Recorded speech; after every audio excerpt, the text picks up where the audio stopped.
Bienvenue sur Africa 24 dans ce nouveau numéro de décryptage. Ces 5 dernières années, le secteur minier guinéen a connu un réel boom. Le pays compte mieux rentabiliser ce secteur en investissant dans la construction d'infrastructures minières en vue de promouvoir la transformation sur place. Pour en parler, nous recevons dans ce numéro de décryptage M. Lamine Cissé. Il est le directeur général de l'Agence nationale d'aménagement des infrastructures minières. Présentez-nous l'Agence nationale d'aménagement des infrastructures minières. Elle a pour objet essentiel l'étude, la conception, la maîtrise d'ouvrage, le financement et la construction de toute infrastructure visant à faciliter l'extraction, le traitement, la transformation, la manutention, le transport et l'évacuation des substances minérales en République de Guinée. Autrement dit, elle a pour vocation essentielle, justement, l'aménagement de toutes sortes d'infrastructures minières pour faciliter, j'allais dire, l'installation des acteurs miniers. Le secteur minier guinéen est en plein essor. En témoignent les investissements qui ont plus que doublé ces 5 dernières années. Est-ce que le développement des infrastructures suit le rythme d'évolution des investissements? Conformément, justement, à la nouvelle politique minière exprimée par le professeur Alpha Condé, un nouveau schéma directeur des infrastructures a été adopté en 2011. Définissant ainsi 3 principaux corridors, à savoir le corridor nord-ouest, le corridor central et le corridor sud-est. Mais ici, faut-il rappeler que le corridor le plus important en termes d'investissement attendu d'ici l'horizon 2020 est le corridor nord-ouest. Étant entendu justement que la CBG évolue dans ce corridor depuis plus de 40 ans. Alors, et suite également aux accords de Mubadala et à la notice de Mubadala, le président a fermement exprimé une politique de la mutualisation des infrastructures. Le gouvernement guinéen a signé avec les entreprises minières ce qu'il a baptisé contrat d'opération multi-utilisateur. En quoi consiste-t-il exactement? Ce contrat d'opération multi-utilisateur est justement une entente mutuelle entre la compagnie de bauxite de Guinée, CBG, GAG Global Aluminium Corporation et Cobad, la compagnie de bauxite de Djandjan.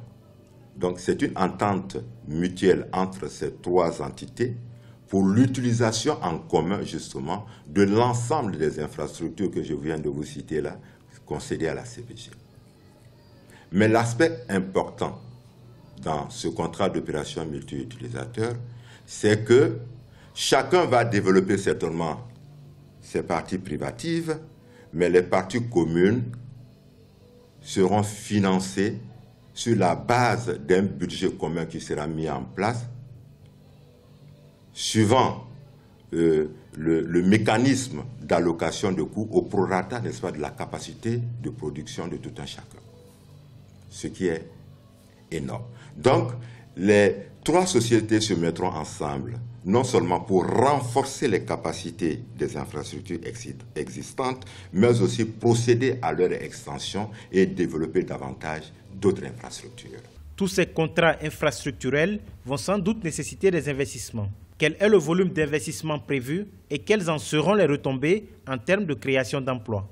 Les investissements entendus seront de l'ordre de plus de 3 milliards de dollars.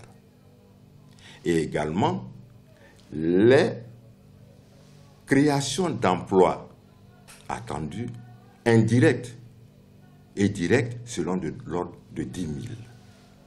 Nous avons pu signer le contrat de matériaux en vrac qui permet justement à GAC de développer, concevoir et financer les ouvrages portuaires, les installations et autres équipements industriels.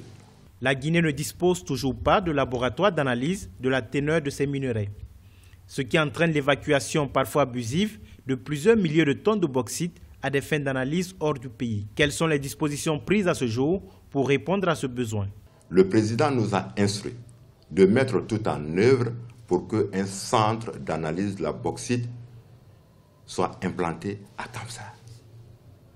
De ce point de vue, nous avons pu scellé un partenariat avec Rusal. Aujourd'hui, vous pouvez voir, ce projet est en cours.